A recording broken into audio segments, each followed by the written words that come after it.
अब हमें राउल्ट के आदर्श विलयन के अनुसार ग्राफ बनाना है। तो इस ग्राफ को आपको बहुत ध्यान से समझना है बच्चों, क्योंकि इस ग्राफ पे ही आपका बहुत सारा आंकिकी प्रश्न बनेगा।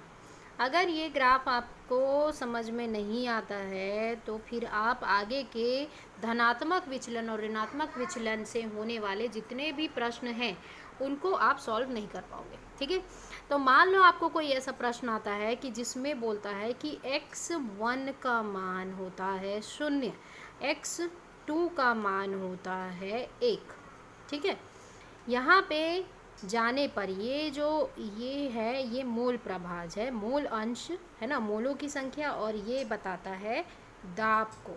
ठीक है, प्रेशर को। ठीक है, ग्राफ के इधर ऊपर की ओर दाब बता रहा है, नीचे की ओर मोल अंश को बताता है। तो x बराबर 1 हो जाता है, x1 बराबर, x2 बराबर यहाँ 0 हो जाता है।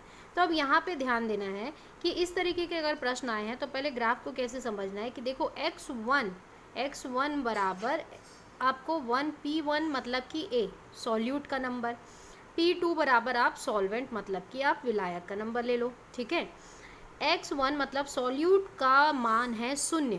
ठीक है, अब आपको मालूम है मोल प्रभाव अंश में आपने ये पढ़ा था कि x1 धन x2 मोलों टोटल मोल विलयन में जो मोल होते हैं वो 1 होते हैं, है ना। कुल मोलों की संख्या 1 से ज़्यादा नहीं आती है। तो यहाँ पे देखो कि अगर x1 बराबर 0 है, x2 बराबर 1 है, तो मतलब इसमें किसी एक पात्र में केवल x2 ही है, मतलब विलायक ही है, बी कंपोनेंट, x1 नहीं है। अगर इधर खसकने पे x1 0 हो जाता है। ठीक है, तो अगर यहाँ पे देखते हैं, पहले देखो x2 ही है, b है। ठीक है, तो b है तो x2 मतलब 1 में b है, तो ये प्रेशर कौन सा लगाएगा, p नॉट b का लगेगा ना, p नॉट b, क्योंकि ये सिर्फ x2 है उस पात्र में, x1 0 है मतलब नहीं है। तो यहाँ पे लिख देते हैं हम किसी पॉइंट पे p नॉट b। ठीक है, क्लियर हो रहा है यहाँ तक।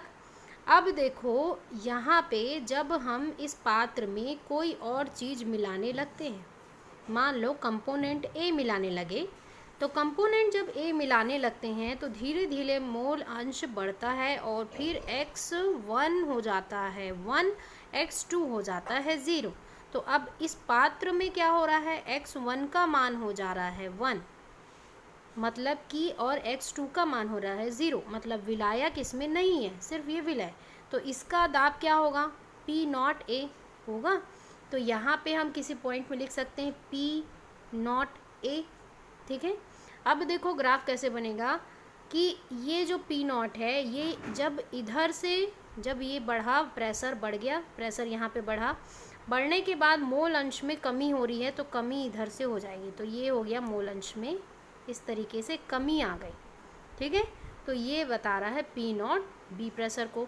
इसी तरीके से पी ए, यहाँ पे प्रेशर बढ़ गया है, बढ़ने के बाद ये जो प्रेशर बढ़ा, ये प्रेशर इधर जाने के बाद घट रहा है तो ये घट गया।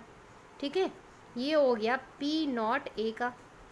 अब कुल प्रेशर, अब विलयन में दो चीज़ हैं, एक आपका विलय है, एक आपका विलायक है, दोनों का जो कुल आपका दाब है, आंशिक दाब, कुल दाब मतलब पी टोटल किसके बराबर होगा, P not a plus P not be के बराबर। तो ये ग्राफ आपको क्लियर हुआ, यहाँ पे ये चीज़ समझ आया। एक बार फिर से रिपीट करती हूँ, x1 है, x1 का मान 0 है, तो पात्र में केवल x2 ही है, तो उसका दाब हमको पी नॉट बी निकला। x का मान अगर 1 है और x2 का मान 0 है, तो उस पात्र में केवल x1 है, तो उसका आपका आंशिक दाब पी नॉट ए निकला। हमने यहाँ पे दोनों को ग्राफ के दोनों तरफ लिख दिया। ठीक है, जब यहाँ पे x2 का मान 1 है मतलब कि उसकी दाब इतनी हो रही है, और जब इधर खिसक रहे हैं मोल अंश की तरफ तो इनमें दाब में कमी आ रही है, ये नीचे आ गया। उसी तरीके से इसका भी ग्राफ आपको नीचे हुए दिखाई देगा, क्यों, क्योंकि x1 बराबर 1 आ रहा है तो दाब ऊपर है। जब हम इधर की ओर जाते हैं, इधर मूव करते हैं, तो x1 का मान 0 हो जा रहा है, तो ये दाब में कमी हो रही है। टोटल आंशिक दाब अगर विलयन का देखें तो इनके बराबर होता है।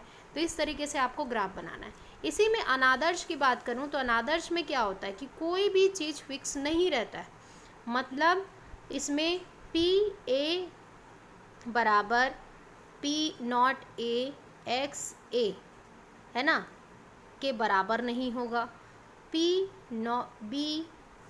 नॉट बी के और एक्स ए के बराबर नहीं होगा, और जो विलयन का टोटल प्रेशर आंशिक दाब है वह भी बराबर नहीं होता पी ए और पी बी के।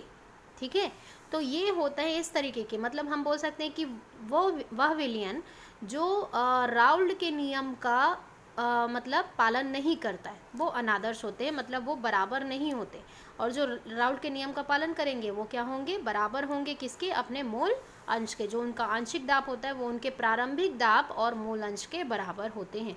तो उसमें जो ये ग्राफ बनेगा वो इस तरीके से, ग्राफ को बहुत अच्छे से समझना, तभी आप धनात्मक और ऋणात्मक विचलन की ओर बढ़ सकते हो।